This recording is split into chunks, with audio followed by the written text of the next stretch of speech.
कमलानंद सदैव खड़गम अरिहंत प्रभु की आज्ञा, सिद्ध प्रभु की आज्ञा, पूज्य गुरुदेव की आज्ञा से क्लास करते हैं। सबको सादर जय जिनेन्द्र। जय जिनेन्द्र। जय।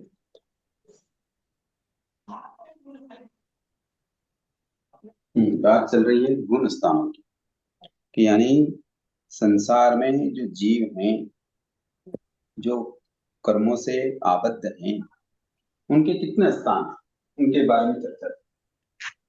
तो वो उनका पहला स्थान कौन सा है?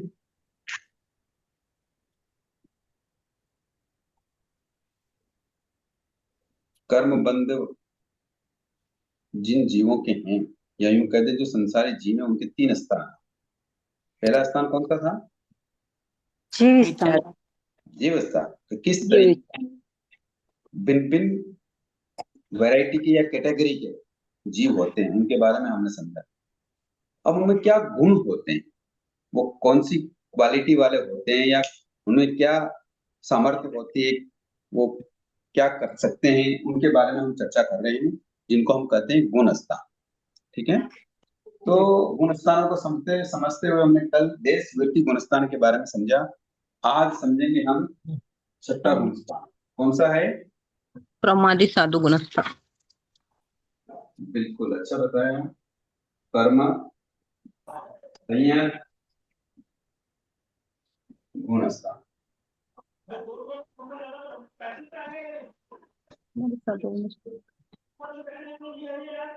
छठा गुणस्थान कौन सा है? प्रमद संयत गुणस्थान, या कहते हैं प्रमादी साधु गुणस्थान। संयत को साधु भी कहते हैं, मुनि भी कहते हैं।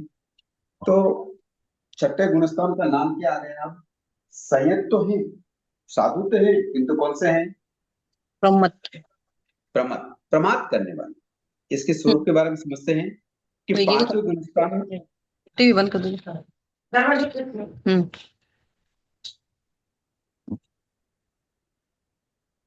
हो गया। 5 गुणस्थान से साधक कुछ और आगे बढ़कर जब 6ठे गुणस्थान में आता है, वह इस गुणस्थान में देश वीरत से सर्व वीरत हो जाता है। 5 गुणस्थान में जो भी व्रत प्रत्याख्यान लेते हैं, उससे वो व्रत प्रत्याख्यान की कैटेगरी क्या हो जाती है? बढ़ जाती है।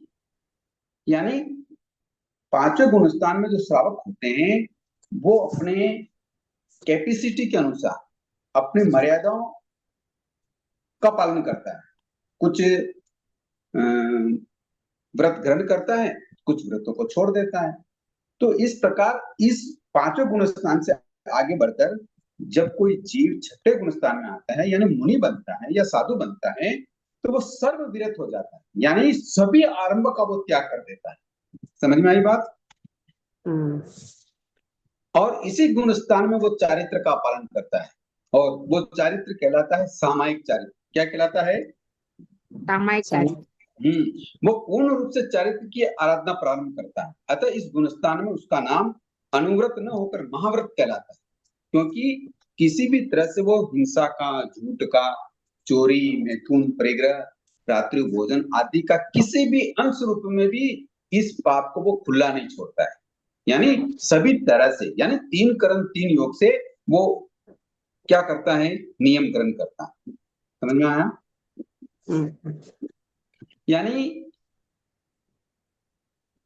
सर्व सावध योग प्रवृत्तियों का त्याग करके साधु साध्वी या संत सती या श्रवण श्रमणी इस गुणस्थान के अधिकारी होते हैं। सभी सावध योग यानी 18 ही पापों के सभी कोणों से वो क्या करता है? त्याग कर देता है। इसीलिए जो श्रमण होते हैं या श्रमणी होते हैं या संत हैं या मुनि हैं या साध्वी हैं, ये इस गुणस्थान के क्या होते हैं? अधिकारी होते हैं। श्रावक इस गुणस्थान का अधिकारी नहीं होता है। समझ में आ रही बात? इसीलिए उन्हीं संत और मुनियों को या श्रमणियों को या श्रमण को हम क्या कहते हैं? संयत कहते हैं। अर्थात जो महान आत्मा 3 करण और 3 योग से, यानी 9 कोटि से सर्व सावधि व्यापारों का सर्वथा त्याग करके यावत जीवन पर्यंत यानी मरने तक सामायिक चारित्र अंगीकार करते हैं, पंच महाव्रत धारण करें, वह संयत मुनि अनंगार या निर्ग्रंथ हैं, ऐसा त्यागी संयम सकल सकल संयम के रोकने वाले प्रत्याख्यानावरण कषाय का क्षोभम होने से इस गुणस्थान में पूर्ण सर्ववृत्ति हो चुकता है, किंतु संजुलन आदि कषायों की तीव्र उदय के संयम में अभी मल उत्पन्न करने वाले दुस्वप्न आदि व्यक्त और अव्यक्त प्रमाद के रहने से सराग अवस्थावर्ती इस गुणस्थान को प्रमद संयत कहते हैं। मतलब इस गुणस्थान में जो मुनि होते हैं वो मुनि सर्व सावध योगों का त्याग कर देते हैं, तीन योग से, और उसके प्रत्याख्यानावरण कषाय का क्या हो जाता है, क्षोक्षम हो जाता है। किंतु फिर भी उसकी कौन सी कषाय बाकी रह जाती है, संजोलन कषाय बाकी रह जाती है। इसलिए कभी उसमें मल दोष लगता है, तो कभी क्या होता है स्वप्न आदि के दोष लग जाते हैं, कभी व्यक्त दोष लग जाता है, कभी अव्यक्त दोष लग जाता है। तो इस तरीके से वो प्रमद संयत कहलाते हैं। समझ में आया? उनकी इस अवस्था विशेष को हम प्रमद संयत गुणस्थान कहते हैं। इस छठे गुणस्थान में संयम में जो मल उत्पन्न करने वाला ही प्रमाद लिया गया है, संयम का विनाशक प्रमाद नहीं। अगर संयम को नष्ट करने वाला प्रमाद हो तो फिर तो हम छठे गुणस्थान से वो साधु क्या होगा, नीचे गिर जाएगा। किंतु महाव्रतों को दूषित करने वाला नहीं, ऐसा प्रमाद नहीं, किंतु ऐसा प्रमाद जिससे क्या होता है अत्यंत मंद प्रमाद कहलाता है। वो संयम विनाशक नहीं होता है, किंतु सकल संयम को रोकने वाले प्रत्याख्यानावरण कषाय के अभाव से जो कर्म क्या होते हैं, संयम का विनाश नहीं पाया जाता है। आशय यह है कि कषाय यदि मंद हो अथवा यत्ना पूर्वक चर्चा या प्रवृत्ति हो तो उचित निद्रा या उचित भोजन आदि की प्रवृत्ति को भी प्रमाद की गणना में नहीं लिया गया है। कषाय जब तीव्र धारण करते हैं तभी यहाँ उन्हें क्या माना गया है, प्रमाद माना गया है। वो कषाय भी कौन सा, प्रत्याख्यानावरण कषाय। वैसे तो 7वें से 10वें गुणस्थान तक भी संजलन कषाय का उदय रहेगा, इसलिए साराग अवस्था होती है, परंतु 7वें आदि गुणस्थान में वह कषाय उत्तरोत्तर क्या होता जाता है, मंद होता जाता है, कम होता जाता है। इसलिए वो प्रमाद में नहीं गिना जाता। हाँ, सर्ववृत्ति होने पर भी कभी कभी कर्तव्य कार्य उपस्थित होने पर आलस्य, उपेक्षा, चारित्र पालन में खिन्नता, कभी कई बार ऐसे परिणाम आ जाते हैं, या औद्योगिक सुखों के पूर्व संस्कारों के तीव्र आक्रमण आदि के कारण जो आत्म जागृति के प्रति उत्साह रहित हो जाते हैं या अनादर उत्पन्न हो जाता है, तो वो प्रमाद कहलाता है। समझ में आया बात? वैसे छठे गुणस्थान से आगे जो प्रत्याख्यानावरण कषाय रहता ही नहीं है, मात्र संजन कषाय ही रहता है। इस कारण गुणस्थान क्रम आरोहण में हम अर्थ ध्यान को प्रमुखता दी गई है, यानी कषाय को प्रमुखता दी गई है। इसलिए इस गुणस्थान में जो प्रमाद शब्द का उपयोग हुआ है वो महाव्रतों में दोष लगाने वाला नहीं होता, किंतु कई बार निद्रा आ जाती है, कई बार चलते हुए कभी संयम में खिन्नता आ जाती है, कई बार आलस्य आ जाती है, कई बार परिणामों में क्लिष्टता आ जाती है, या औद्योगिक सुखों की इच्छा हो जाती है, तो फिर वो प्रमाद कहलाता है। समझ में आया?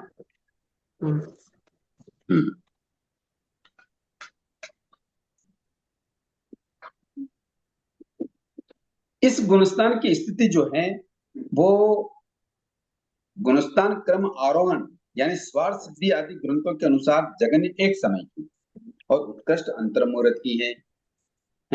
अंतर्मुहूर्त के पश्चात प्रमद संयति एक बार अप्रमद बन जाता है, में पहुंच जाता है, तो वहां भी अधिक से अधिक अंतर्मुहूर्त रखकर पुनः वो प्रमद गुणस्थान में आ जाता है। ये उतार चढ़ाव देशों कोटि पूर्व तक रहता है। इसलिए छठे और सातवें दोनों गुणस्थानों की मिलाकर स्थिति कितनी होती है, कुछ कम 1 करोड़ पूर्व। समझ में आया? कुछ कम 1 करोड़ पूर्व। ठीक है, क्योंकि कर्म भूमि मनुष्यों की स्थिति कितनी है,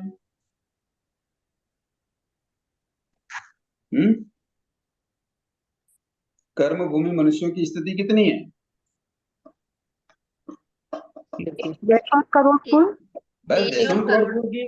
तो 1 करोड़ पूर्व में कोई मान लो 8 साल की उम्र में दीक्षा ले लिया, तो वो 1 करोड़ पूर्व तक संयम पालन करेगा कि नहीं करेगा?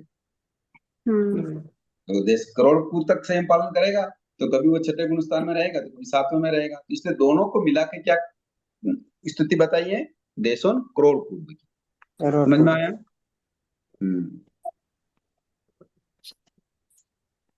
ठीक है।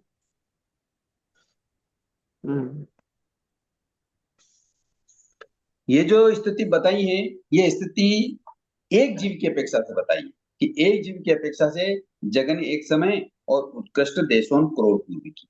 यूं अगर देखेंगे तो इस परमत संयत गुणस्थान की स्थिति क्या है? सर्वकालिक है। मतलब हमेशा कोई कोई मुनि रहता ही है।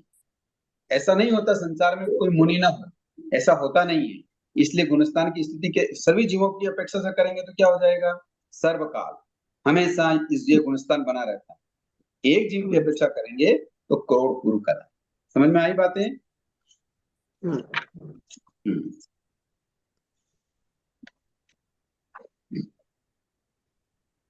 इस छठे गुणस्थान में जो क्षोभ्यम भाव के अलावा औदिक आदि भाव नहीं होते।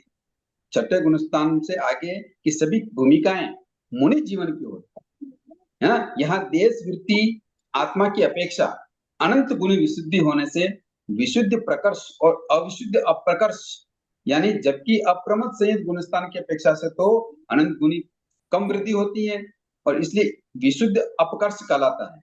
और अविशुद्धि का प्रकर्ष का मतलब होता है कि इस गुणस्थान में असंख्य समय स्थानक होते हैं जिसके स्थूल दृष्टि से जघन्य, मध्यम और उत्कृष्ट तीनों भेद हो जाते हैं। कहने का मतलब ये है कि ये छठे गुणस्थान में जो है वो क्या है, यहाँ देश वृत्ति की अपेक्षा से तो अनंत गुणी विशुद्धि होती है। देश वृत्ति का मतलब क्या हुआ?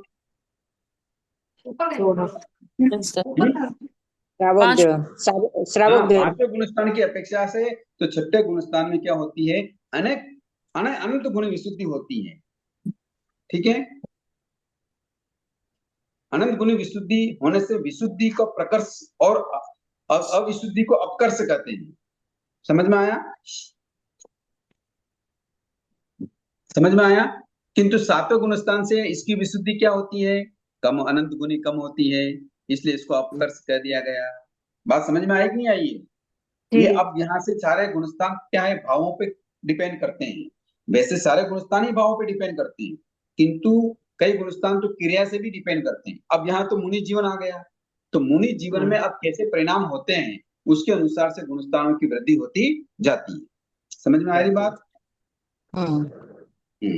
तो इस तरीके से ये संसार में जो बद्ध कर्म वाली आत्माएं हैं उनके इस तरीके से गुणस्थान होते हैं। समझ में आ गई बात?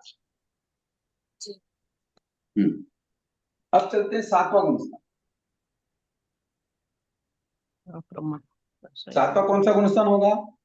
अप्रमद गुणस्थान। पर ये प्रमद है, वहां प्रमाद नहीं। बस इतना सा फर्क है। इतना सा में भी अनंत गुण विशुद्धि चाहिए।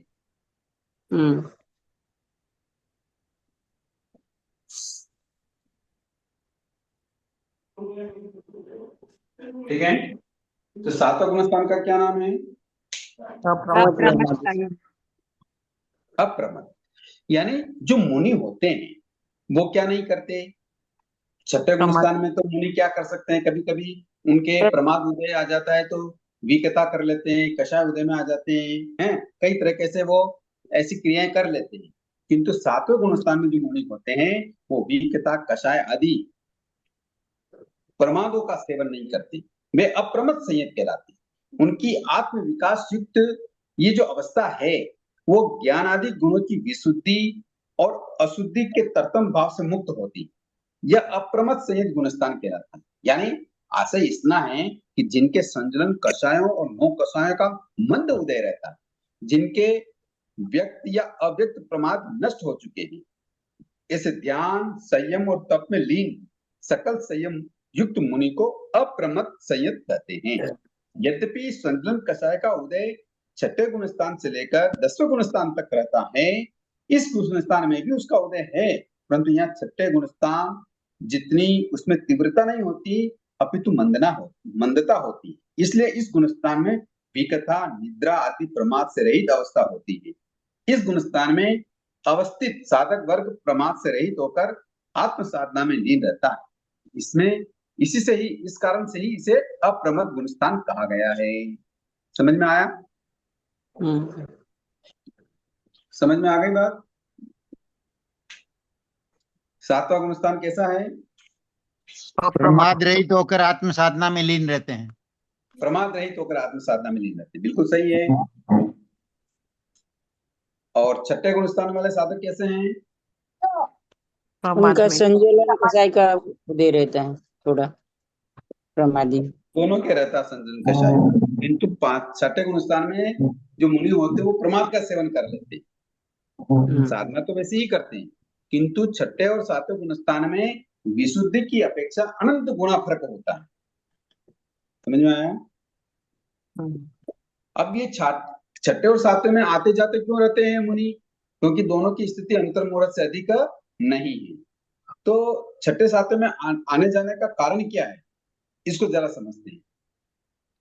कि यद्यपि सप्तम गुणस्थान में वृत्तों की अतिचार न होने से जरा से भी प्रमाद नहीं होना चाहिए, परंतु इस गुणस्थान में अवस्थित आत्मा किंचित मात्र भी प्रमाद करता है तो छठे गुणस्थान में आ जाता है, क्योंकि सातवें गुणस्थान में किसी भी तरह का क्या नहीं होता, प्रमाद नहीं होता। किंतु अगर सातवें गुणस्थान में भी किंचित मात्र मन में योगों में कोई चंचलता हुई तो तुरंत वो कहाँ आ जाते हैं, छठे में आ जाएंगे, छठे गुणस्थान में आ जाता है।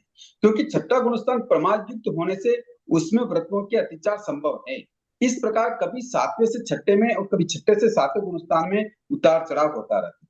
इस प्रकार ये दोनों गुणस्थान गति सूचक यंत्र की सुई की भांति अस्थिर हैं। छठे और सातवें गुणस्थान का परिवर्तन पुनः पुनः होता रहता है। जब प्रमाद का उदय आता है तब सप्तम गुणस्थान व्यक्ति साधक छठे गुणस्थान में चला आता है, और जब साधक के स्वरूप प्रमणता की जागृति और आत्मलीनता की प्रवृत्ति बढ़ती है तब वह छठे से सातवें गुणस्थान में चढ़ता है। यानी संयमी साधु वर्ग भी बहुत बार प्रमत और अप्रमत अवस्था में झूलता रहता है। सामान्यतया यह परिवर्तन दीर्घ काल तक चलता रहता है। जब कर्तव्य के उत्साह, सावधानी और स्वरूप जागृति कायम बनी रहती है तो वह अप्रमत यानी सातवें गुणस्थान में रहता है। किंतु इसी अवस्था में अगर कभी विचलता आ जाए, शिथिलता आ जाए तो वो थोड़े समय के लिए वापस कहाँ आ जाता है, छठे गुणस्थान में आ जाता है। एक उदाहरण लेते हैं कि जैसे भगवान गौतम बेले के पारने के लिए वाणिज्य ग्राम में पधारे। नाम सुना वाणिज्य ग्राम का? हाँ सुना है। कौन रहते हैं वाणिज्य ग्राम में? आनंद श्रावक। आनंद श्रवणोपासक रहते हैं। हाँ, तो जब उन्होंने भगवान का प्रवचन सुना और 12 व्रतों को ग्रहण कर लिया और फिर वो अपने आत्मा साधना को बढ़ाने के लिए ग्रस्त के कार्य से निवृत्त होकर कौशलशाला में धर्म ध्यान आदि करने के लिए उन्होंने जो प्रतिमाएं धारण करके जो अपनी साधना प्रारंभ की थी, उनको दर्शन देने के लिए गौतम स्वामी कहाँ पधारे? आनंद श्रवणोपासक के घर पधारे। जब उन्होंने ये सुना कि आनंद श्रवणोपासक संधारा ग्रहण कर लिया है और संधारा में उन्हें अवधि ज्ञान उत्पन्न, मतलब संधारा ग्रहण कर लिया, इतने अभी रास्ते में उनको पता लगा, तो वो आनंद श्रवणोपासक को दर्शन देने के लिए कहाँ आ गए? घर पे आ गए। वहां एक घटनाक्रम हो गया। आनंद श्रवणोपासक ने कहा, प्रभु अब मेरा शरीर बहुत शिथिल हो गया है, क्रश हो गया है, तो मैं उठकर आपके वंदन नमस्कार और चरण वंदन नहीं कर सकता, तो कृपया करके आप थोड़ा नजदीक पधारे तो मैं आपके चरणों की क्या कर सकता हूँ? परिउपासना कर सकता हूँ, स्पर्श कर सकता हूँ। तो गौतम स्वामी पास पधारे, उन्होंने चरण वंदन किया और वंदन करने के बाद एक प्रश्न कर दिया। क्या प्रश्न किया कि हे भगवान, कि ग्रस्तों को भी अवधि ज्ञान हो सकता है क्या? तो गौतम स्वामी जवाब देते हैं, हाँ गौतम, हे आनंद, ग्रस्त को भी क्या हो सकता है? ये बीच बीच में क्यों आवाज आ रही है?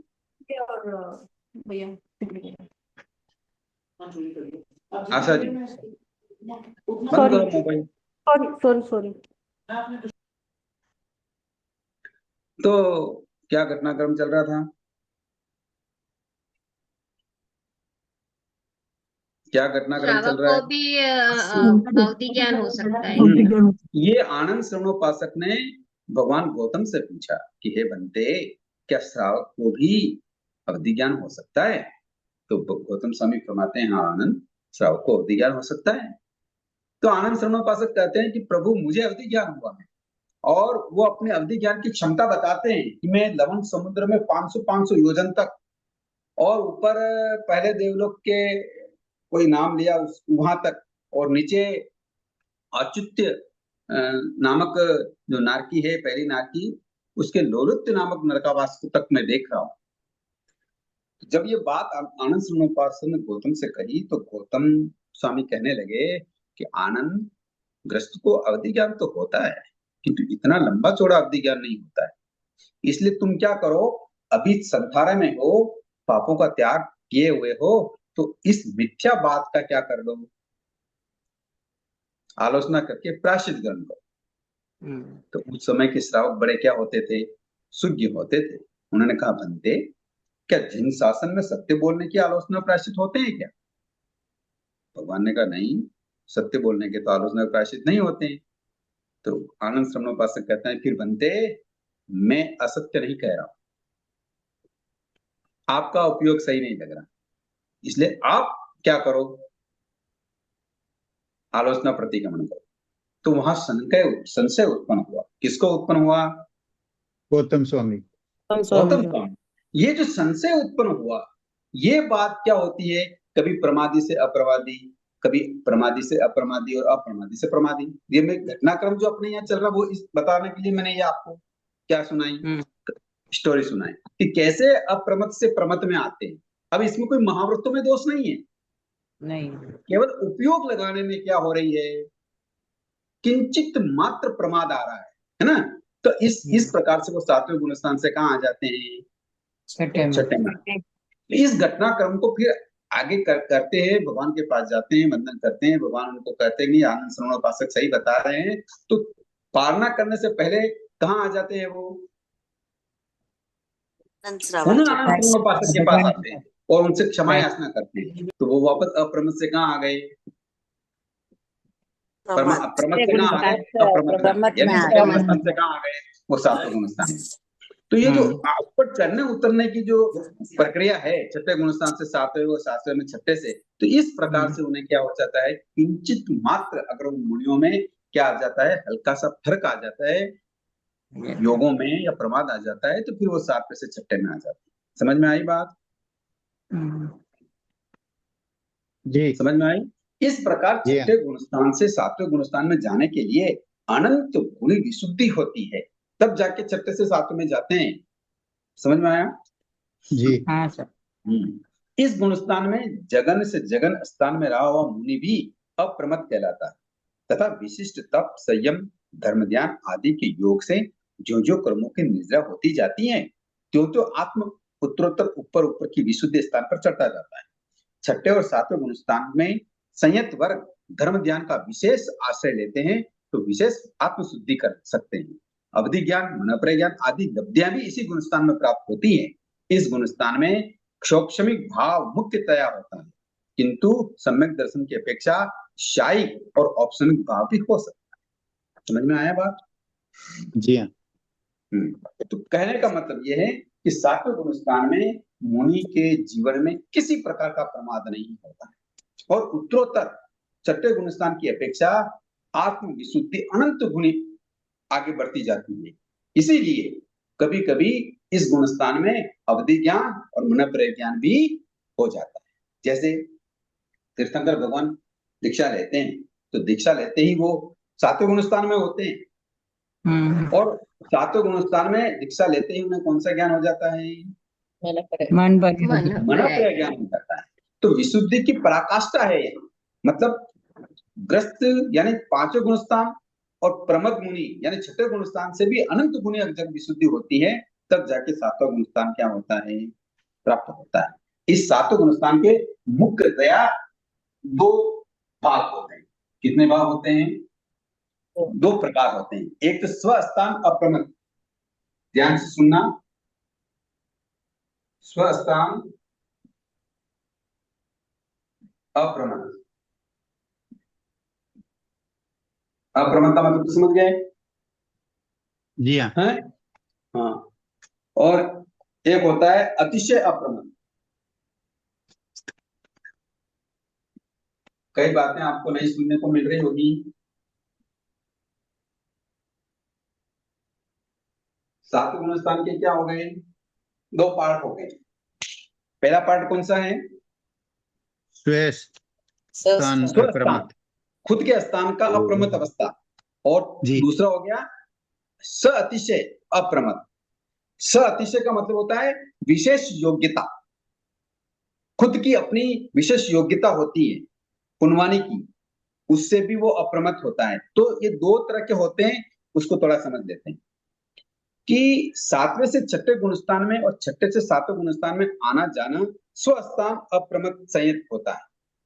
जैसे मान लो कोई जीव सातवें में है तो वो छठे में गया और छठे से वापस सातवें में गया, तो ये स्वस्थान का मैटर हुआ। किसका मैटर हुआ? खुद की। स्वस्थान का, क्योंकि हाँ स्वस्थान में अनंत गुनी वृद्धि हुई तो छठे से कहाँ चले गए? सातवें में। सातवें और सातवें में अगर किंचित मात्र भी प्रमाद आया तो कहाँ चले गए? छठे में। में। तो ये जो गमनागमन होता है वह स्वस्थान अप्रमत कहलाता है। समझ गए बात? जी। जबकि जो श्रावक वर्ग मोहनी कर्म का उपशमन या शपन करने को उद्यत होते हैं, अब देखो यहाँ विशेष अतिशय क्या हो रहा है सातवें गुण स्थान में, कि अब यहाँ साधक विशेष योग्यता धारण करके जब वो श्रेणी चढ़ने की ओर अग्रसर होता है तो वो श्रेणी या तो उपशम होती है या क्या होती है? शपक होनी, हाँ शायक संकित होती है। तो या तो उपशम श्रेणी करेगा या शपक श्रेणी करेगा। तो इसके लिए वो जब तैयार होते हैं तो वो कहलाता है श अतिशय अप्रमत। समझ में आ गई बात? जी हाँ। तो स अतिशय प्रमत अवस्था में इस गुणस्थान से ऊपर दो श्रेणियां प्रारंभ होती है, उपशम श्रेणी या शपक श्रेणी। प्रत्येक में चार चार गुणस्थान होते हैं, जिसमें आत्मा मोहनी कर्म का उपशम करते हुए आरोहण करता है, वह उपशम श्रेणी कहलाती है। और जिसमें उसके आत्मा कर्मों को क्षय करते हुए चढ़ता है तो वह शपक श्रेणी कहलाती है। यानी मोहनी कर्म की जो 21 प्रकृतियां हैं, उनका क्षय और उपशम से निमित्त 3 प्रकार के परिणामों में से जो पहले अध प्रवृत्तिकरण रूप विशिष्ट परिणामों को करता है, उसे तो स अतिशय अप्रमत कहते हैं। और इन परिणामों के प्रकट होने से वह संयत मोह कर्म के उपशमन या सफल के लिए उत्साहित होता है। तो इस प्रकार ये क्या क्या हो जाते हैं? संयत गुणस्थान के मतलब सातवें गुणस्थान के दो प्रकार हो जाते हैं। समझ में आ गई बात? जी हाँ। यानी इस सातवां गुणस्थान एक ऐसा गुणस्थान है, या तो वो छठे में आता रहता है फिर सातवें में आ जाता है, सातवें में रहता है छठे में आ जाता है, क्योंकि दोनों की स्थिति कितनी है? अंतर्मुख। इससे अधिक टिका नहीं रह सकता। दोनों को मिलाकर 150 करोड़ पूर्व की स्थिति रहती है। समझ में आ गई बात? जी। किंतु जो साधक विशिष्ट साधना करते हैं, अपने योगों को, अपने मन वचन काय की प्रवृत्ति को, वो उन करण के माध्यम से जब विशेष योग्यता आने पर वो कर्मों का या तो उपशम करते हैं या क्षय करते हैं। उपशम किसे होता है, क्षय कैसे होता है? एक दो दिन पहले बताया था मैंने आपको, है ना, मिथ्यात्व होनी कर्म के हिसाब से, है ना। तो उन कर्मों को या तो वो उपशम करेगा या क्या करेगा, क्षय करेगा।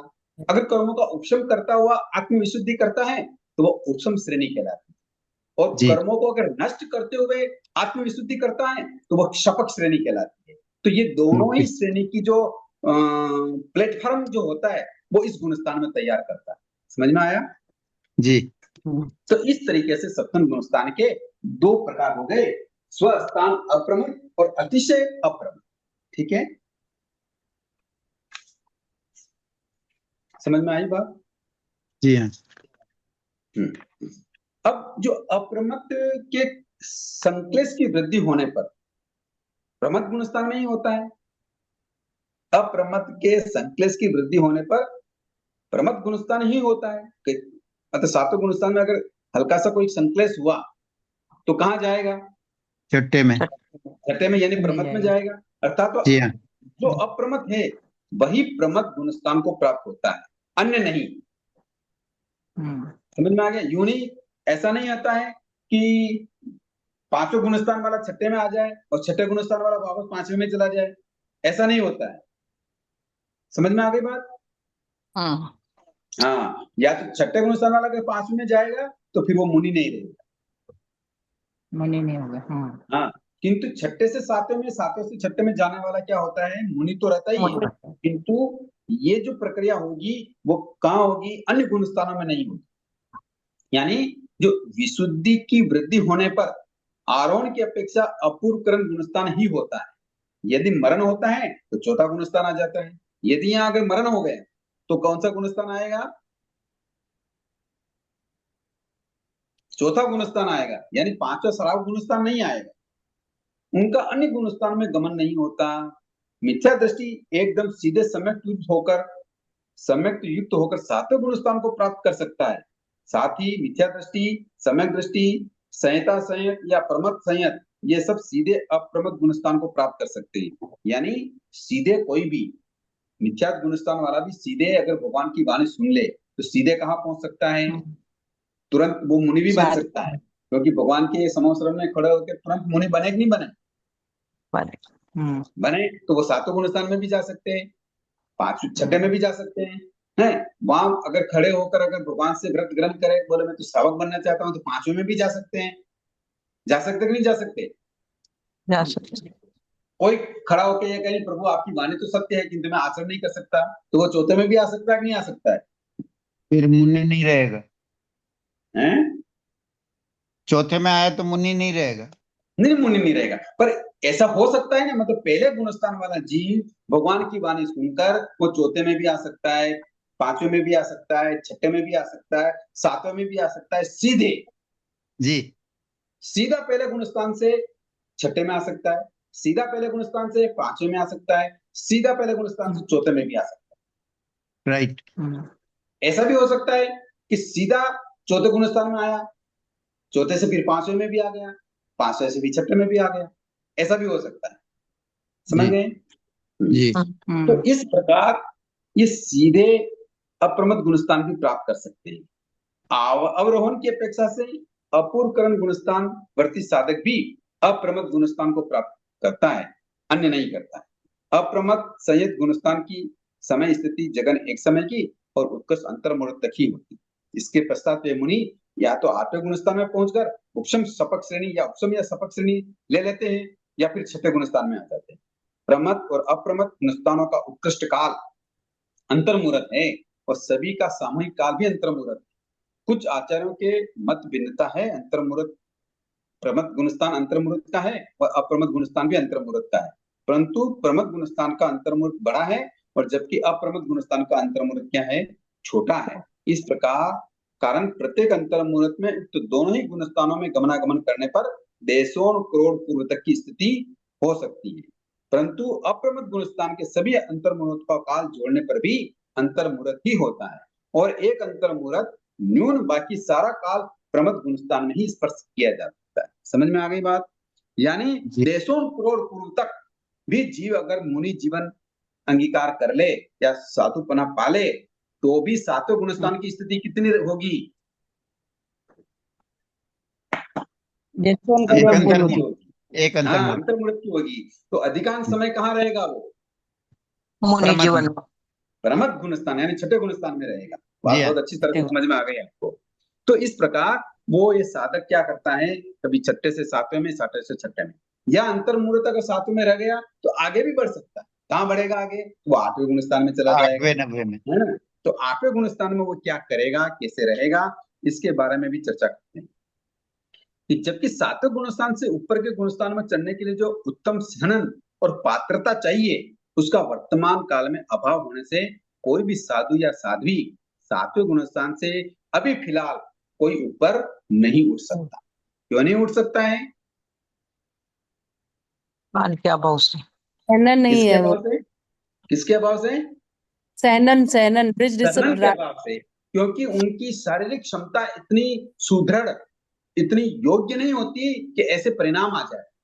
इसलिए सातवें गुणस्थान से अभी वर्तमान में कोई भी साधु ऊपर नहीं जा सकता, यानी आठवें गुणस्थान नहीं चढ़ सकता, यानी कोई सपक श्रेणी या उपशम श्रेणी नहीं चढ़ सकता।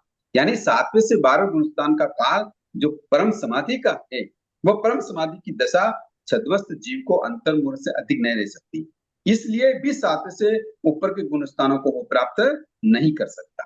समझ में आ गई बात? सातवां गुणस्थान भी समझ में आ गया जी। अब चलते हैं आठवां गुणस्थान।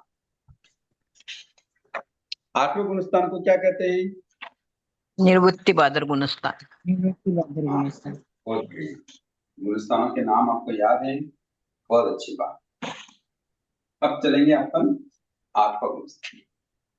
बात सबको समझ में आ रही है? बात सबको समझ में आ रही है? जी हाँ हाँ सर। आठवां गुणस्थान का नाम है निवृत्ति बादर। शब्दों को समझना, निवृत्ति बादर गुणस्थान। कई बातें आपको पहली बार सुनाई दे रही होगी, अगर नहीं जी हाँ। समझ में आ रही है तो आप पूछ लें। अब आठवें गुणस्थान का नाम क्या आया? निवृत्ति बादर। निवृत्ति बादर गुणस्थान।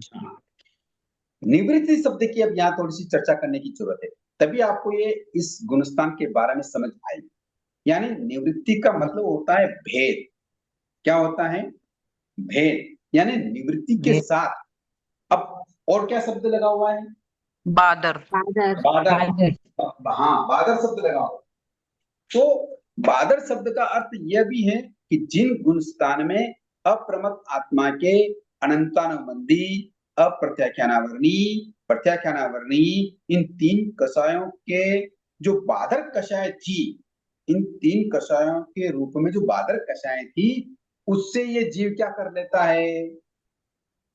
ऊपर उठ जाता है। निवृत्त हो जाता है। निवृत्त हो जाता है। समझ में आ गई ना बात? उठ जाता है। इससे क्या होता है? इन तीनों प्रकार की कषायों का उदय बिल्कुल नहीं होता है। नहीं रहता। समझ में आ गई बात?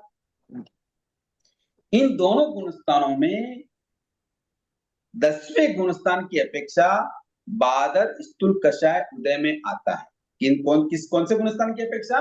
10वें गुणस्थान की अपेक्षा। किंतु 10वें गुणस्थान से पहले वह सूक्ष्म नहीं हो सकता, इसलिए इन दोनों गुणस्थानों के साथ बादर शब्द लगाया गया है। समझ में आ गई? यानी 8वां गुणस्थान और 9वां को भी क्या कहेंगे? अनिवृत्ति बादर गुणस्थान। मतलब दोनों गुणस्थानों में बादर शब्द आया है।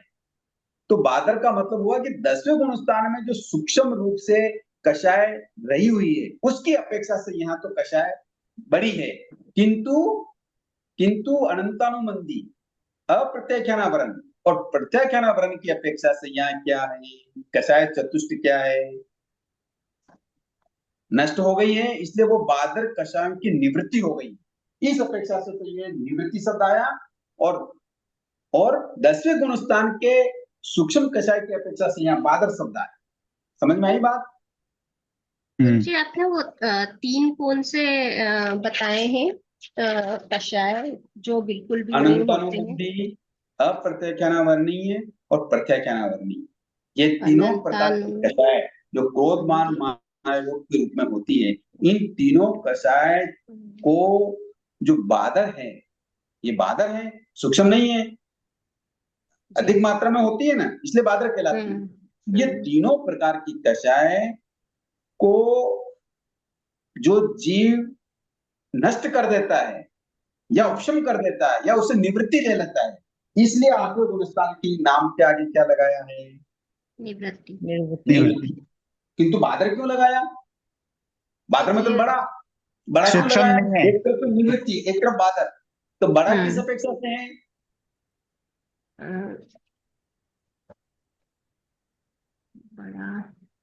बड़ा 10वें गुणस्थान में जो सूक्ष्म रूप से लोभ रहा हुआ है, 10वें गुणस्थान में कषाय कौन सा रहेगा?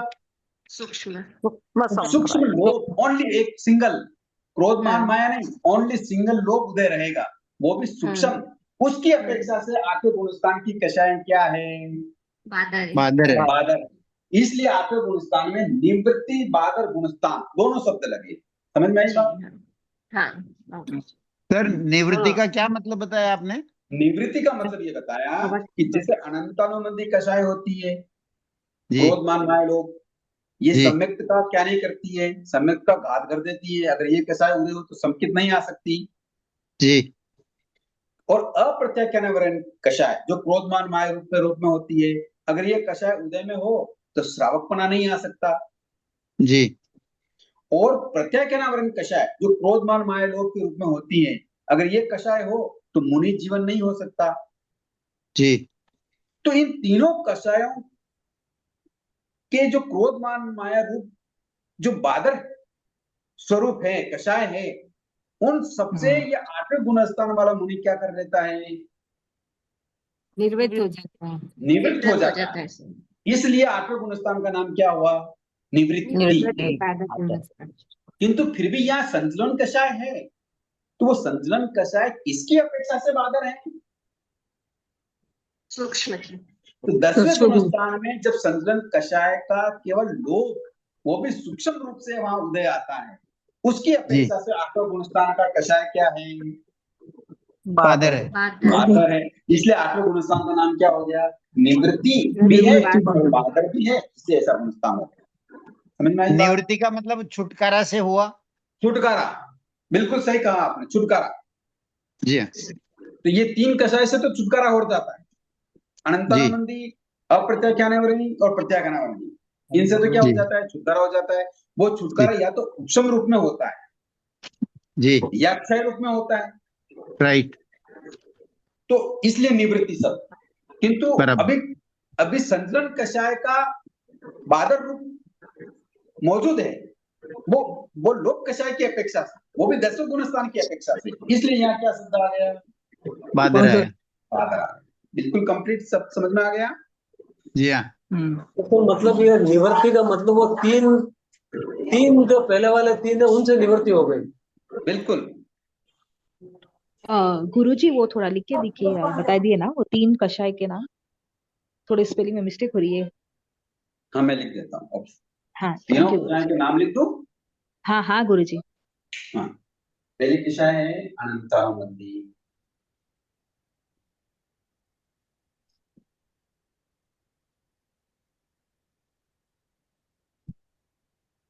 हिंदी में लिख रहा हूँ, अंग्रेजी मेरे को नहीं आता। हाँ हाँ हिंदी में है गुरुजी। तो अनंतानुबंधी क्रोध, मान, माया, लोभ, सबके 4-4 भेद होते हैं, ठीक है? वो आप देख लेना, ठीक है? हाँ गुरुजी। दूसरा है ध्यान वर्णी। अप्रत्याख्यानी, कह दो या अप्रत्याख्यानी वर्ण, ऐसा भी कह सकते। जी अप्रत्याख्यानी। तीसरा है प्रत्याख्यानी। जी हाँ।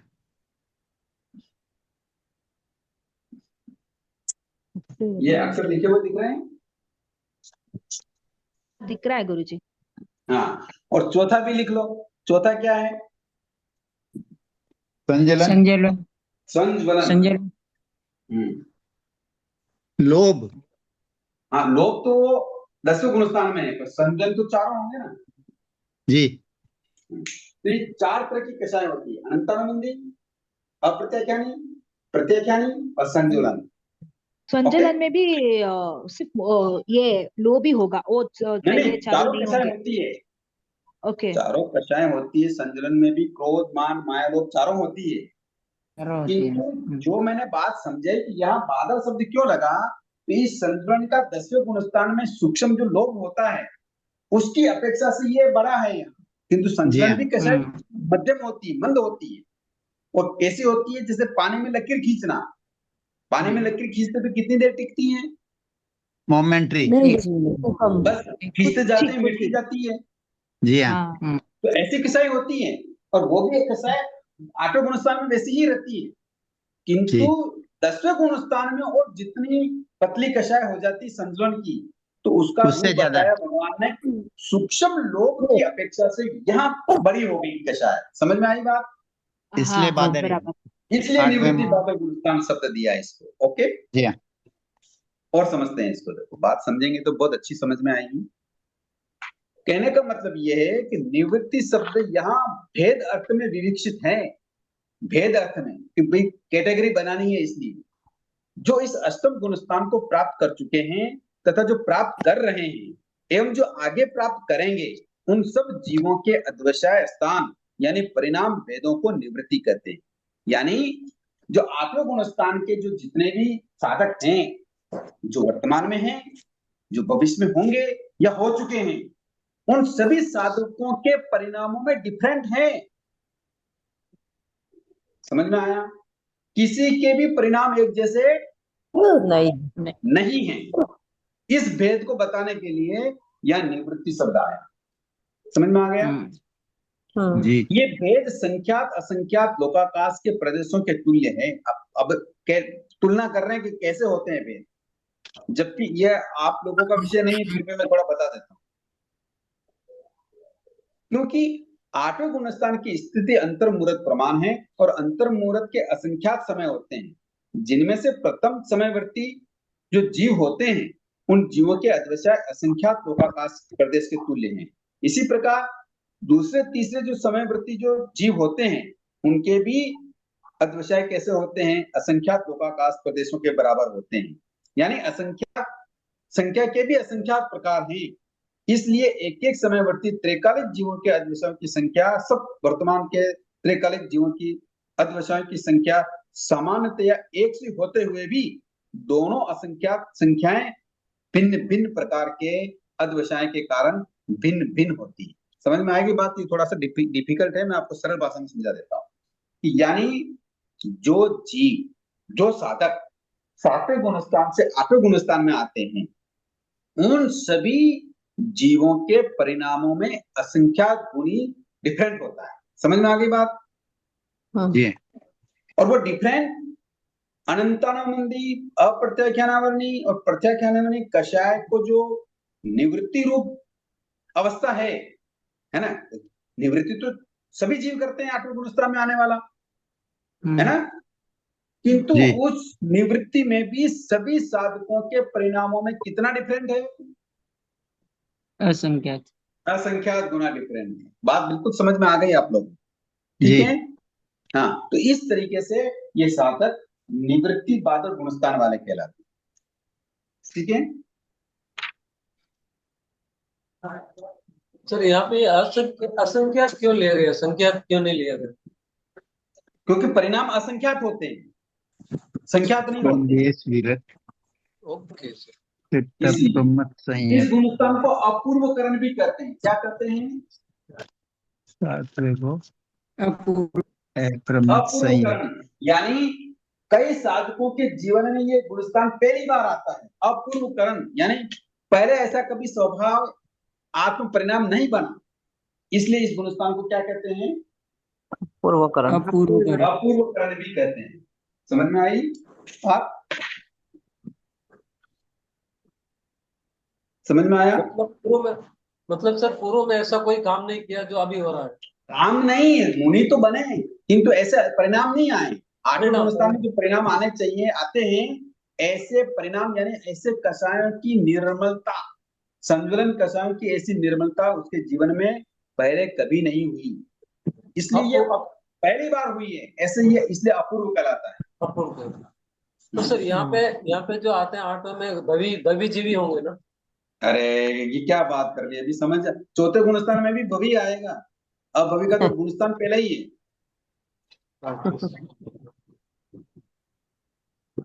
नहीं समझ में आया सुरेश जी? मतलब अभवी पहले गुणस्थान में ही रहता है हमेशा।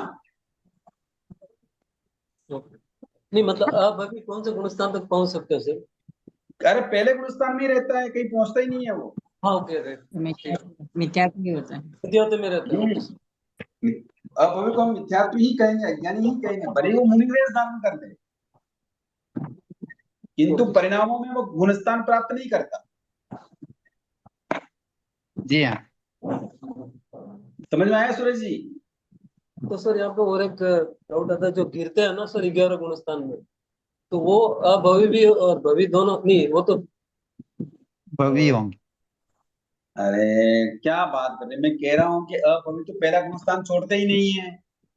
अब तो गिरने वाले साधक कितने हाँ। ऊंचे होंगे, भले वो उपशम श्रेणी करी उन्होंने, वो नीचे से गिरेंगे, ये बात सही है, किंतु इतने उत्कृष्ट साधक होते हैं कि 11 गुणस्थान में अगर उनका आयुष बंद हो जाए तो अंतर विमान का आयुष बंद करते हैं, यानी एकाभूतारी होते हैं। बराबर। तो वो तो भवी होंगे ना भाई। हाँ, वो काल कर गए तो देवलोक, काल कर गए तो दे दो, नहीं करते तो ठीक है, वापस वो 11 गुणस्थान से 10वें में आ जाते हैं, कभी 10वें में 9वें में आ जाते हैं, कभी 9वें से 7वें में आ जाते हैं, 6ठे में आ जाते हैं, वापस आ जाते हैं। मतलब वो विषय भवी है, लेकिन परिणामों की वजह से ऐसे। अरे सुरेश जी, यहाँ भवी और भवी की कहाँ बात चल रही है, यहाँ बात साधक की चल रही है। और साधक कौन होता है? हाँ, भवी होता है।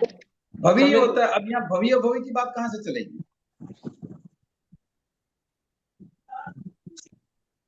नहीं समझ में आया सुरेश जी? नहीं समझ गए। मतलब जो हाँ जी। भवी का गुणस्थान पहला है, उससे आगे होगा ही नहीं। हाँ, तो चर्चा भवी अभवी की कौन से गुणस्थान में करेंगे? पहले गुणस्थान। तो फिर अब गुणस्थान अपन 8वें में बात कर रहे हो, यहाँ भवी की अभवी की चर्चा मेरे को बात समझ में नहीं आती, या तो फिर आप कंफ्यूज हो रहे हैं अभी तक।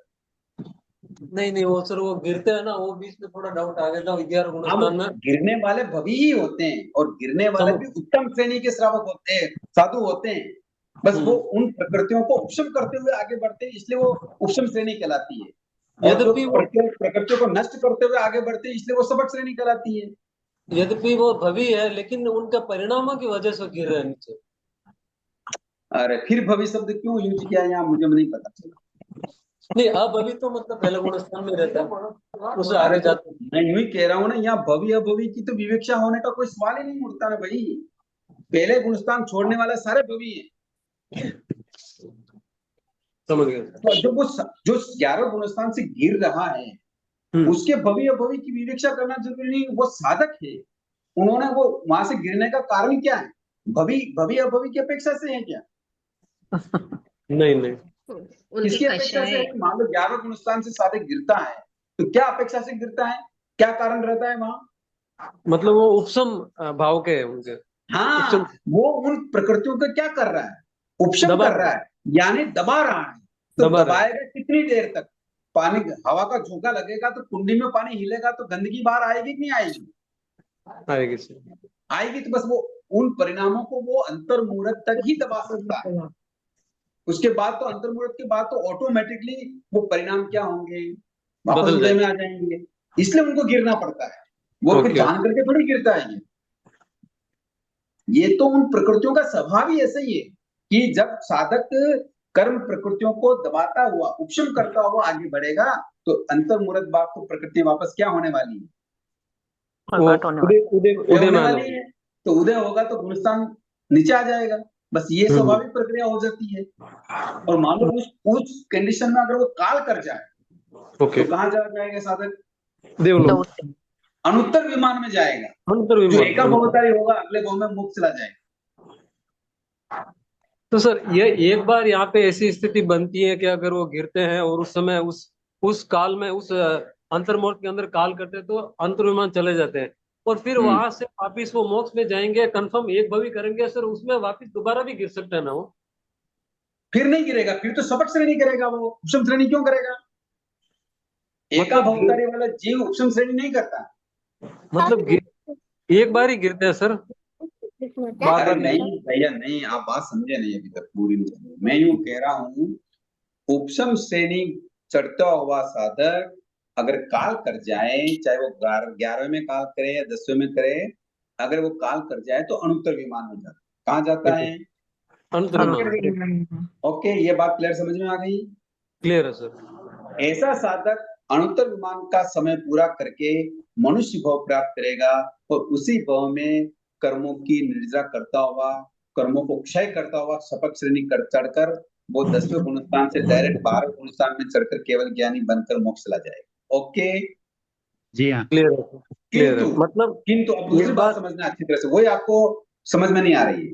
किंतु जो 11 गुणस्थान वाला साधक आयु बंद नहीं करता है, काल नहीं करता है, और नीचे उतरता है, नीचे उतरता उतरता परिणामों में न्यूनता आती है, क्योंकि प्रकृतियां उदय आ गई, कषायिक प्रकृतियां उदय आई, सूक्ष्म से बादर में बनी, तो 11वें से 10वें में आ जाता है, 10वें से 9वें में आता है, 9वें से 8वें में आ जाता है, 8वें में 7वें में आ जाता है, और 7वें से 6ठे में भी आ सकता है। समझ में आ गई बात?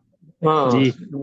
किंतु 6ठे में आने के बावजूद भी अगर उसके परिणामों की हीनता, परिणामों के अशुभ करना अगर नहीं रुके, तो गिरता गिरता वो पहले गुणस्थान में भी जा सकता है। समझ में आई बात? हाँ, मतलब मिथ्यात्व में भी आ सकते हैं, मिथ्यात्व में भी आ सकता है।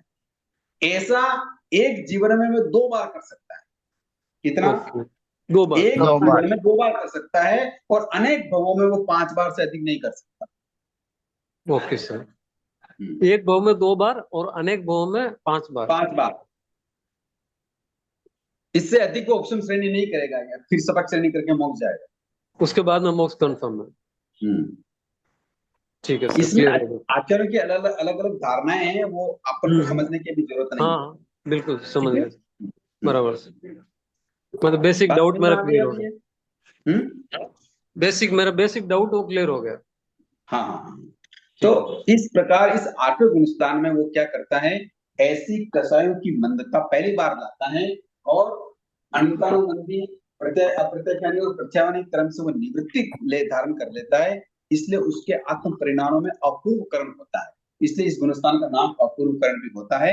अब ये इस 8वें गुणस्थान में क्या क्या कार्य करता है ताकि वो और आगे बढ़े, 9वें गुणस्थान में जाए, फिर 10वें में जाए, फिर 11वें में जाए, या 10वें से 12वें में जाए, वो क्या क्या कर सकता है उसको हम फिर नेक्स्ट क्लास में बताएंगे। ओके, 5 कार्य करता है इस गुणस्थान में। जी कितने कार्य करता है? 5। 5 कार्य, उनके नाम बता देता हूं ताकि आपके ध्यान में रहे। वो पहला तो करता है प्रकृतियों की स्थिति घात।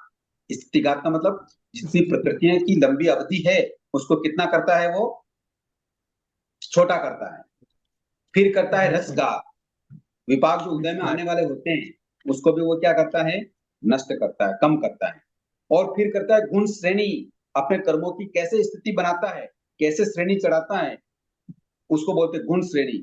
और फिर करता है गुण संक्रमण, कौन प्रकृतियां उदय में आई हुई है उनके साथ कौन से कर्म उदय में लाकर उनको संक्रमण करके नष्ट किया जा सकता है। तो चौथा कार्य करता है गुण संक्रमण, और 5वां कार्य करता है अपूर्व स्थिति बंद, यानी कर्मों की इतनी छोटी कर्म स्थिति पहले कभी बंद नहीं हुई, इतनी छोटी कर्म स्थिति को वो बंद करता है, ऐसे परिणाम लाता है। तो ये किस प्रकार इन 5 कार्यों को करता है वो हम नेक्स्ट क्लास में समझेंगे।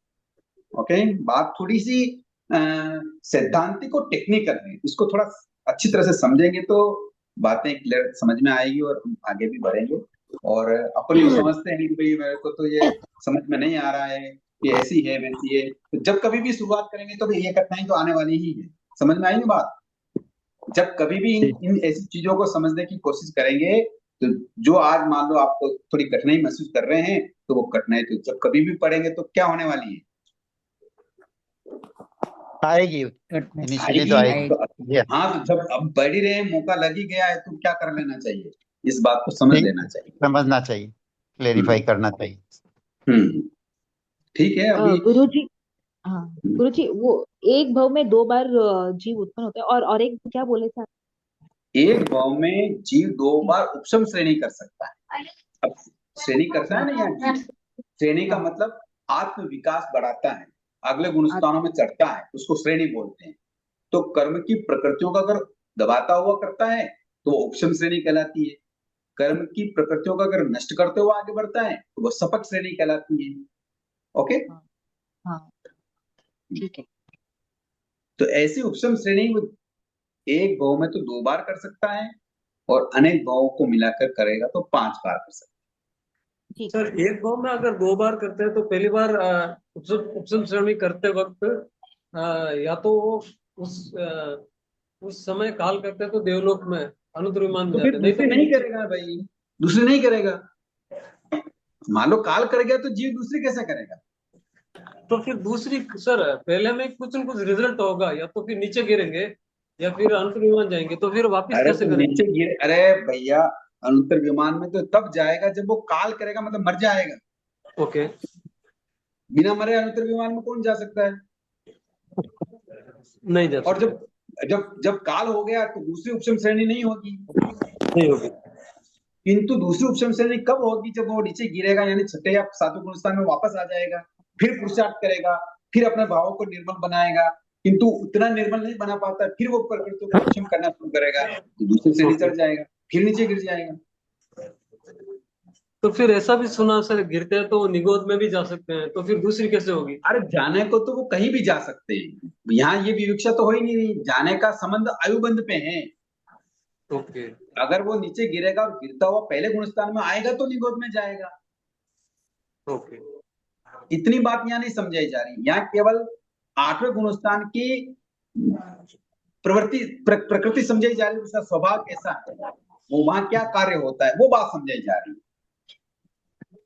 राइट। मतलब वो एक ठीक है ना? बार देखो गिरते पहले हैं तो गुणस्थान में आ गया तो सारा मैटर ही खत्म हो गया ना फिर।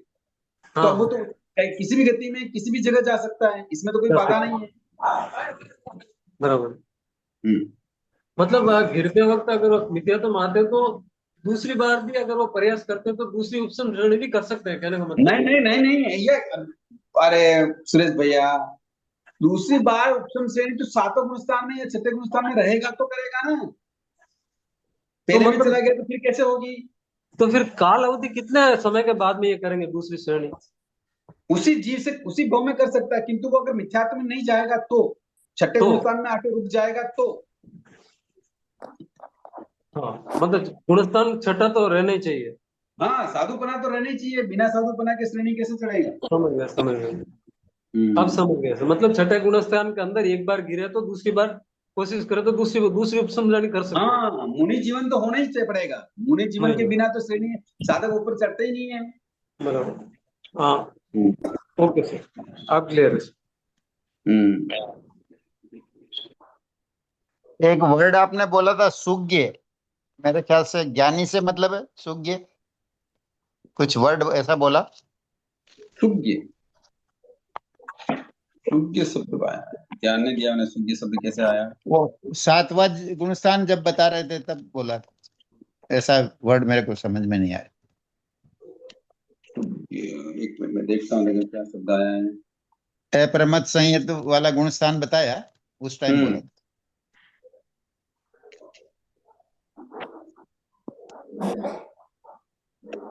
सुज्ञ नहीं, शुद्ध। शुद्ध क्या मतलब है सर? शुद्ध का मतलब जो परिणाम अगर शुद्ध होंगे तो।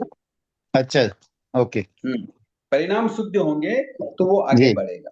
और वो परिणाम शुद्ध अनंत गुना किससे होते हैं? छठे गुण स्थान से। जी और अनंत गुना हल्के किससे होते हैं? आठवें गुण स्थान से। जी। ऐसा।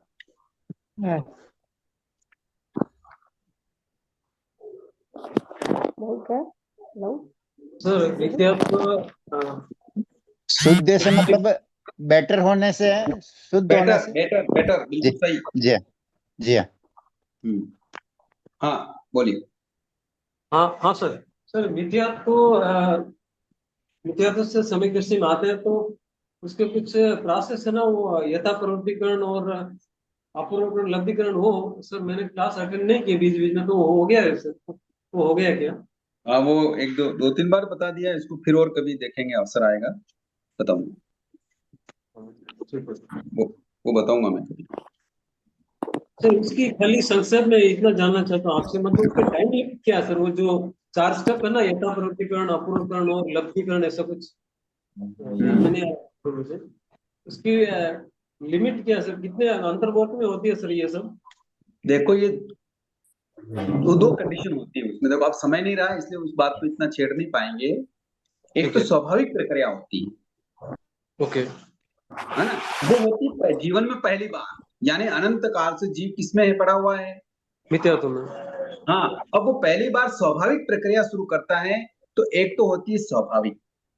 ओके। किंतु एक बार जीव क्या होता है, संकित प्राप्त कर लेता है, फिर मिथ्यात्व में चला जाता है, फिर सेकंड बार फिर कोशिश करता है, फिर संकिति बनता है, तो उसको द्वितीय समय संकित कहते हैं। एक तो होती है प्रथम समय वाली संकित और एक होता है द्वितीय समय वाली संकित, ओके। है ना। ये दोनों चीजें डिफरेंट है।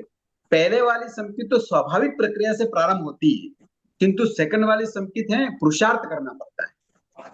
ओके वो कैसे होता है इतना अभी थोड़ा समय नहीं है। ठीक है सर। तो पहले वाले स्वाभाविक में भी संयोग तो मिलना चाहिए सर। संयोग ऑटोमेटिकली मिलता है। मैंने एक बार बताया कि पहाड़ी नदी होती है, उसमें जो पत्थर होते हैं वो लुढ़कते लुढ़कते कहाँ आते हैं? मैदानी इलाकों में आते हैं। तो उनके उसका आकार कैसा हो जाता है?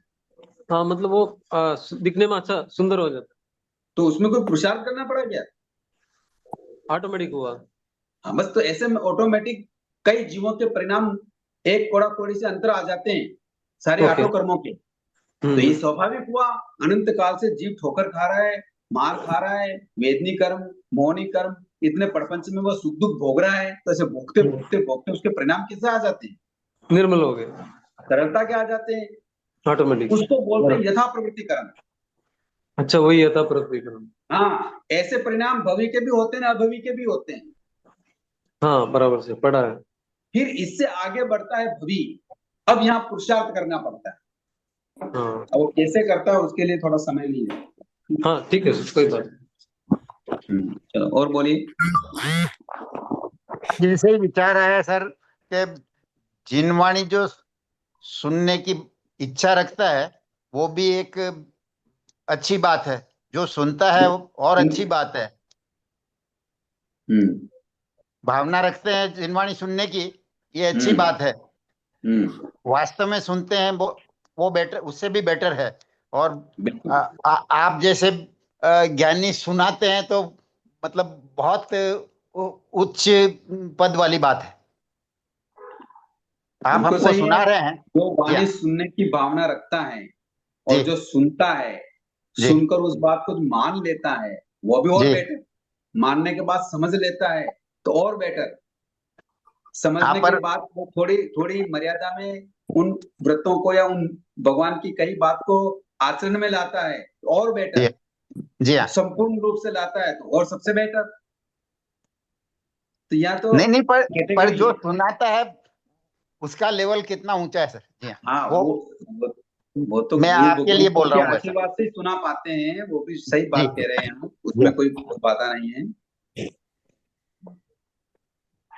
मतलब ऐसी भव्य आत्मा है जो अ, सुन के समझ के और दूसरों को सुना रहे हैं और आचरण कर रहे हैं। मतलब भव्य आत्मा ही। जी देखो, जो भगवान की वाणी को सुनाता है ना, जी उनके लिए भगवान ने क्या फरमाया। तो ये बताया कि जो बात भगवान की जिनवाणी किसी को सुनाता है जी तो उसके तो नियमा निर्जरा होती है। नियमा जी। का मतलब होता है निश्चित रूप से निर्जरा होती है। राइट। और सुनने वाले के भजना से निर्जरा होती है। भजना का शब्द जो आगमिक शब्द है ये, यानी जी, कभी निर्जरा हो भी सकती है, कभी नहीं भी हो सकती है। वो आचरण करेगा तो निर्जरा होएगी, हाँ, लेकिन किंतु सुनाने सुनाने वाले वाले की के तो तो नियमा निश्चित है। निश्चित रूप हाँ, से निर्जरा होती है। वो आपके तो वो हो ही रही है सर, हाँ, निश्चित। वो बहुत इसीलिए जी हाँ। इसीलिए मैं मान लो कभी अपन से उत्कृष्ट साधना नहीं हो सकती, तब त्याग आगे अधिक नहीं हो सकते, तो ये कार्य तो हम बड़े उत्साह से करना ही नहीं, चाहिए। बहुत खुशी हो रही है। और ये इस बात का मतलब दिल में बहुत रेस्पेक्ट आया, इसलिए मैंने आज सामने बोला सर। जी हाँ। ये तो आप लोगों का बड़प्पन है जो मुझे ऐसा नहीं नहीं सम्मान देते हैं। बाकी इतनी कोई योग्यता नहीं है। मैं तो जितना नहीं, सुना है या समझा है मेरा उतना आप लोगों के सामने रखता इन हूँ। जनरल जो नेचर है सर, के टैलेंट को रेस्पेक्ट देना, अनुभव, उम्र, उसको रेस्पेक्ट देना, उस लेकिन टैलेंट को रेस्पेक्ट देना बहुत मेरा स्वाभाविक नेचर है सर। बिल्कुल ठीक बात है। आप लोगों के बहुत उत्तम भावनाएं हैं मेरे प्रति, वो इसका मैं आभार व्यक्त करता हूँ। पर ये सब है गुरुओं की कृपा से ही। हाँ तो हाँ। सर सुनने वाले की निर्जरा कम होती है सर। सुनने वाले की निर्जरा भगवान ने भजना इसलिए बताई, अगर वो ध्यान पूर्वक योग पूर्वक सुन रहा है, श्रद्धा पूर्वक सुन रहा है, तो उसकी निर्जरा है। किंतु उसका नहीं तो उपयोग नहीं है, ज्ञान नहीं है, श्रद्धा भी नहीं है, तो उसकी निर्जरा नहीं है। लेकिन ऐसा उनके उनके सामने सुनाने वालों की तो कंफर्म हो ही वो रही तो है। कन्फर्म है, वो उसकी तो बात ही छोड़ दो, भगवान ने निश्चित बता निश्चित है दिया वो। उसको। जी हाँ। तो इसका मतलब ये प्रसंग ध्यान में आ रहा है कि अभवी भी दीक्षा लेते हैं और वो अभवी के पास जितने भी सुनने आते हैं वो दीक्षा लेके वो मोक्ष में चले जाते हैं।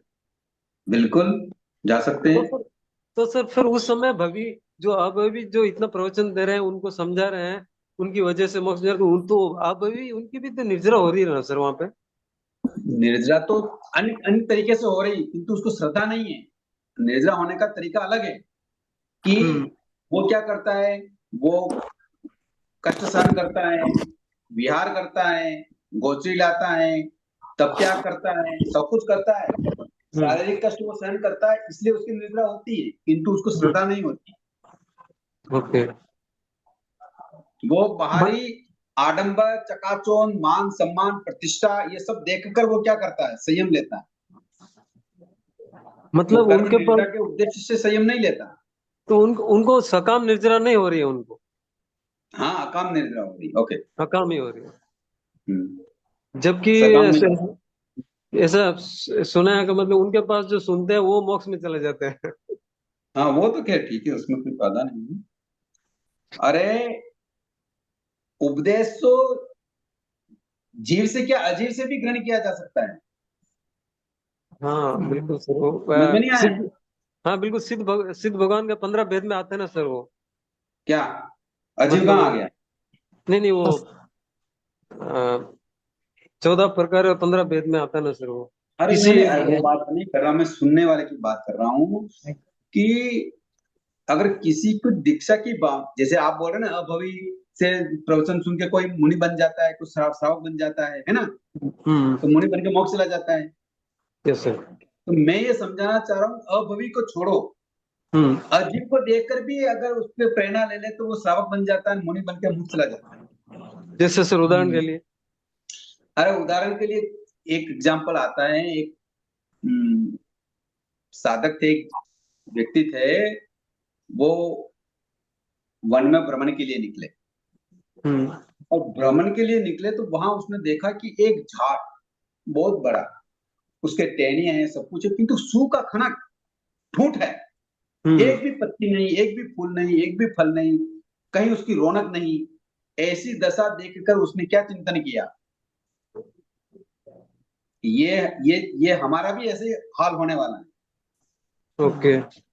तो ऐसा अजीब जो सूखा ठूंठ खड़ा है, उसको देखकर उसने प्रेरणा ले ली और क्या बन गया, मुनि बन गए, साधक बन गया, मुनि बन गया, कर्म निर्जर करके मोक्ष ला गया। ओके। तो प्रेरणा तो हम अजीब से भी ले सकते समझ में आ गया।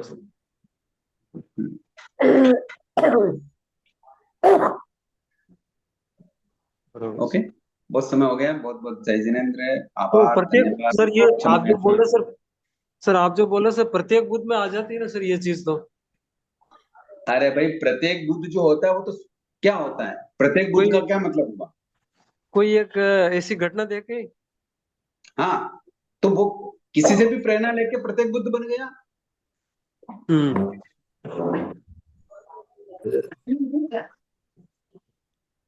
प्रत्येक बुद्ध का मतलब होता है खुद से प्रेरणा लेकर, बोध प्राप्त करके। ओके, स्वयं खुद ही।